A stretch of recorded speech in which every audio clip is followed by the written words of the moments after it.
Hello tout le monde, j'espère que vous allez bien, c'est Stéphie tout simplement. Donc comme vous voyez, on se retrouve pour préparer le coquille. Le coquille c'est un plat de la région de l'ouest du Cameroun.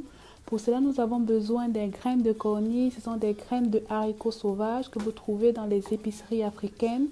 En général, j'achète le 1 kg à 2 € environ.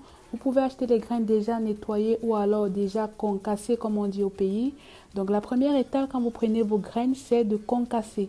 Pour concasser, ce que je fais, c'est que je prends mon blender et je le mets à sec.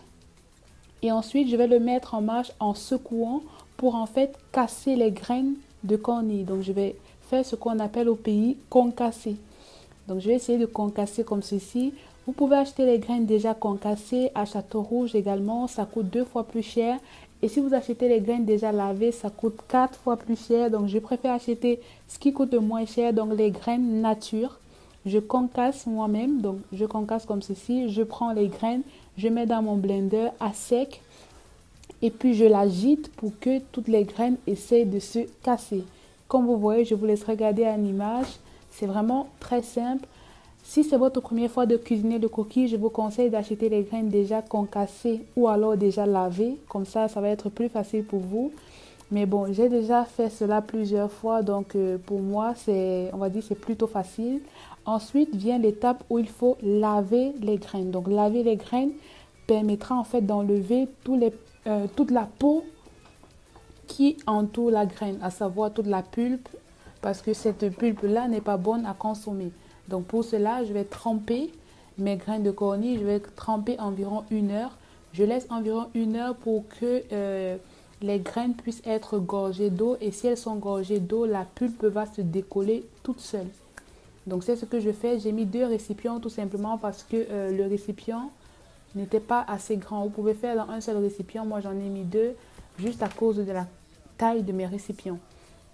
Donc je vais tourner et je vais laisser environ 1 heure, le temps pour les graines de vraiment s'imbiber d'eau. Vous vivez dans le luxe, volez sur le sang et la sueur des autres.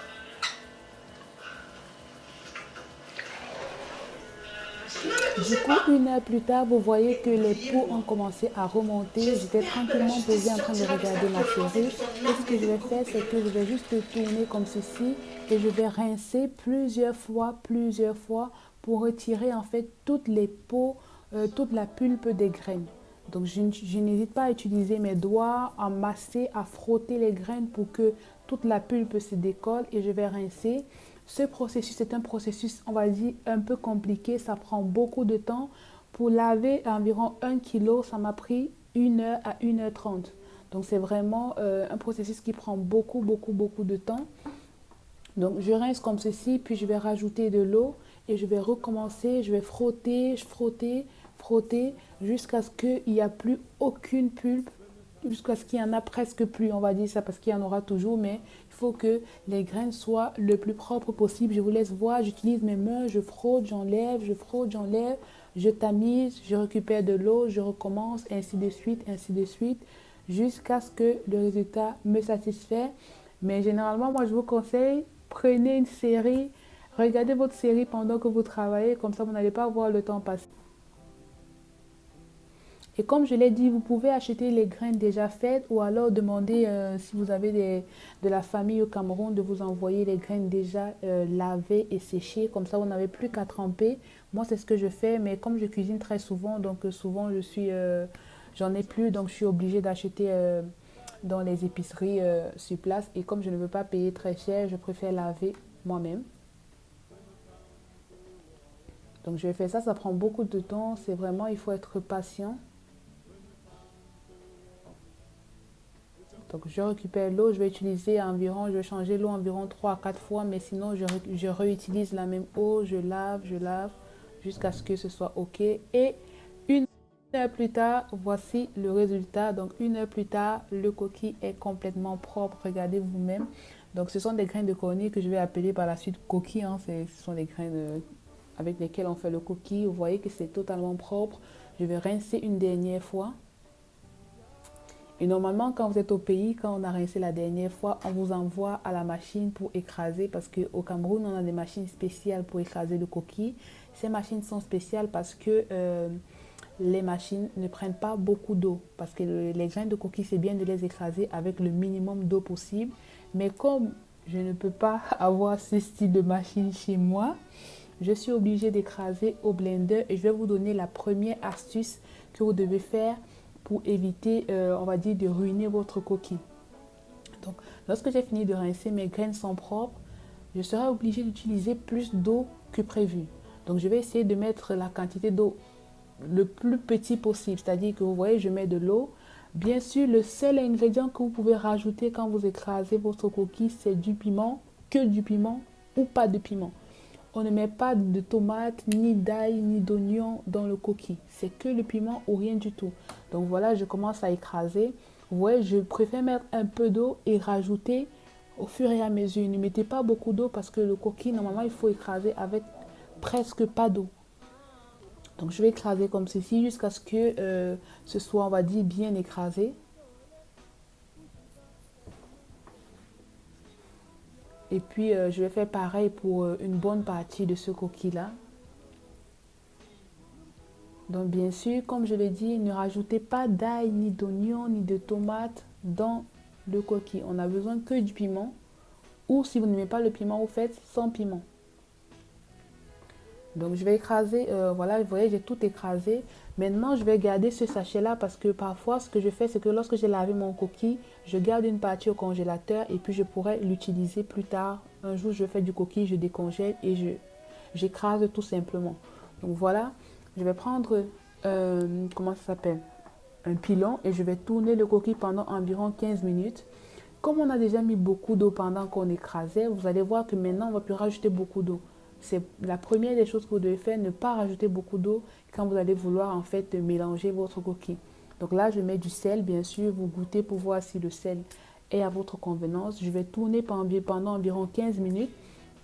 Pendant ce temps-là, je vais mettre une marmite au feu avec de l'eau. Donc l'eau va bouillir et je vais tiédir cette eau-là. Je vais prendre de l'eau tiède pour rajouter, vous voyez. Je vérifie que l'eau est tiède, pas trop chaude et je vais mélanger dans mon mélange. Donc dans ce mélange-là, on a les graines de coquille, on a le piment et là, je rajoute de l'eau tiède à l'intérieur. Pas de l'eau froide, pas de l'eau bouillante, mais de l'eau tiède. Donc j'enlève encore quelques graines qui ont échappé à ma vigilance. Pendant que je fais ça, je suis en train de chauffer l'huile au feu. Je vais prendre une louche pour vous montrer la consistance que vous devez avoir lorsque vous avez fini de rajouter l'eau. Il ne faut pas que le mélange soit trop liquide parce que l'huile va encore venir rendre le mélange un peu plus liquide. Donc je prends de l'huile, moi je prends l'huile la villageoise classique que vous trouvez facilement dans vos épiceries africaines. Je la chauffe un tout petit peu et puis je vais mettre une quantité d'huile, je vais rajouter au fur et à mesure jusqu'à ce que j'obtiens la bonne couleur qu'il me faut. Donc je rajoute l'huile, vraiment il faut que l'huile soit chaude, pas bouillante, mais il faut qu'elle soit chaude, pas froide. Donc je rajoute de l'huile, ainsi de suite. Je pense que je dois avoir mis environ 600 oui, à peu près 600 à 700 ml d'huile rouge, à peu près. Donc je fais ça, je rajoute, ainsi de suite, ainsi de suite. Si vous n'êtes pas sûr de la qualité de votre huile, ce n'est pas très grave, je vous dirai au moment d'emballer ce qu'il faut absolument faire pour que même si l'huile n'est pas de très bonne qualité, que votre coquille soit délicieux. Donc je rajoute mon huile jusqu'à ce que tout soit ok. N'hésitez pas à mettre assez d'huile pour que ce soit vraiment bien, vous voyez, du bon coquille. Donc je rajoute l'huile. Bien sûr, quand vous rajoutez l'huile, n'hésitez pas à goûter pour être sûr que la quantité de sel que vous avez mis est suffisante parce que c'est le moment de tout rattraper. Jusqu'à présent, vous avez vu qu'on a utilisé uniquement les graines de cornille, nous avons utilisé le piment, le sel et l'huile. Ce sont tous les ingrédients que vous avez besoin pour faire un délicieux coquille, pas plus. Donc là, vous voyez que la couleur commence à devenir plutôt bonne. Le mélange, vous allez voir qu'il est un peu plus liquide qu'avant parce que l'huile, c'est un liquide. Donc il va rendre le mélange un peu plus liquide. Et donc là, c'est bon, on va passer à l'étape d'emballer. Bien sûr, comme je vous ai dit, je goûte, je rajoute du sel pour que ce soit magnifique.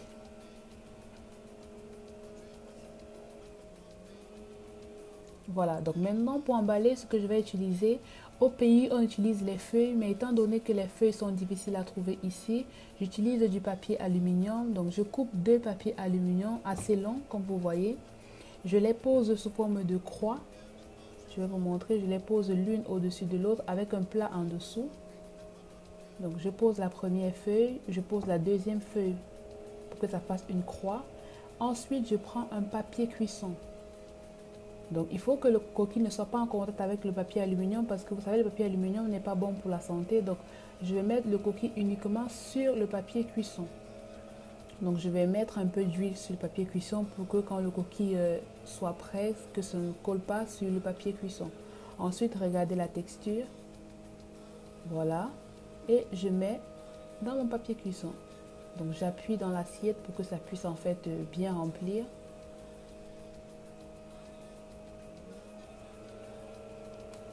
Je remplis assez bien mon papier cuisson et puis j'emballe. Vous allez voir que je fais tout pour emballer pour que le coquille ne se verse pas sur le papier aluminium. Donc j'attache avec un fil, vous savez les fils alimentaires que vous trouvez dans vos supermarchés, ce sont des fils spéciaux pour la cuisine.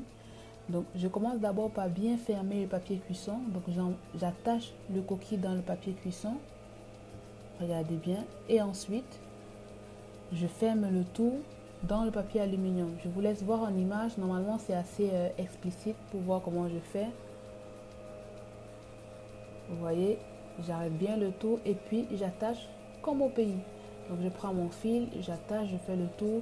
Je vous laisse voir en image comment je fais. Et ensuite, bien sûr, pour être sûr que l'huile ne va pas monter et se séparer du coquille, il faut que absolument votre marmite soit déjà au feu et que l'eau soit déjà bouillante. Comme ça, dès que vous attachez, vous mettez directement au feu. Donc, ma marmite était déjà en train de chauffer, l'eau était déjà à l'intérieur. Dès que je finis d'attacher, je coupe le dessus, le surplus et je mets directement dans la marmite et je referme. Comme ça, quelle que soit la qualité de votre huile, il n'y aura pas une séparation entre le coquille, entre les graines et l'huile. Donc, je mets ça directement au feu. Je passe à la seconde boule. Assurez-vous d'avoir déjà la marmite au feu avec de l'eau pour que vous ayez un coquille qui soit de bonne qualité.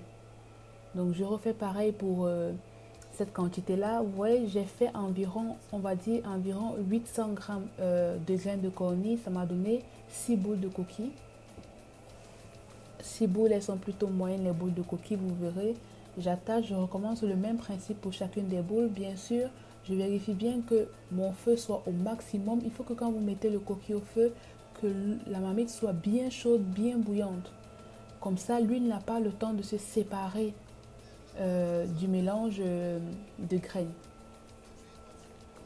Si vous attendez de tout attacher avant de mettre au feu, si l'huile n'est pas de bonne qualité, même si elle est de bonne qualité, elle peut encore se séparer et en fait vous aurez un coquille qui ne sera pas uniforme au niveau de la couleur.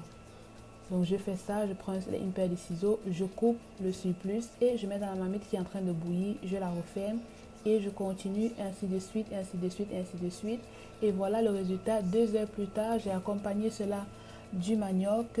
Mon manioc est prêt. Il y a également du plantain si vous voulez, de la banane aussi si vous voulez. Regardez comment ça se présente. Donc le coquille était vraiment, en fait, ça venait juste de sortir. Il est bien chaud, la couleur est au top. Admirez la vapeur, la vapeur, la vapeur, c'était magnifique. Donc voilà, je pense que c'est tout pour le coquille. N'hésitez pas à liker la vidéo si elle vous a plu, à vous abonner. Et puis je vous laisse regarder la suite en images. On se retrouve très vite pour d'autres vidéos. Bye!